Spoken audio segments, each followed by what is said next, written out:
Ayan. So, hi guys. Sorry ngayon lang nakapag-update ulit. So, ngayon guys, sobrang negative tayo kasi nga sa mga nangyayari ngayon. Pero before kasi hindi ako nakapag-update, diba? Before nag-positive 620k ako ganun. Tapos sunod-sunod na yung mga bad news about sa war, about sa gasolina. So, ayun, negative 10.58 tayo. So, negative 64,525. Pero kung titingnan nyo yung total investment natin, nasa negative 53,000 plus lang. Kasi nga, may dividends na natatanggap.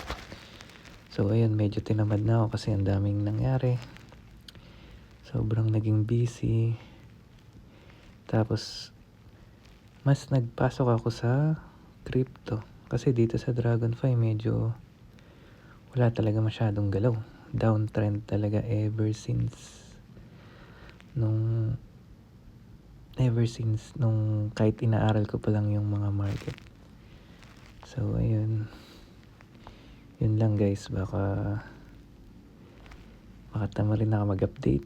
Pero ito kasing pera ko, iiwanan ko lang siya. Long term na lang. So, ayun. Sana makapag-update ako ulit. Tapos yung mga nagtatanong na paano mag-sell, paano mas okay siguro kung mag-search kayo sa YouTube. Mas may tutorial doon. Hindi kasi ako sanay mag-edit. So, baka mahirapan kayo. So, yun lang. Ingat.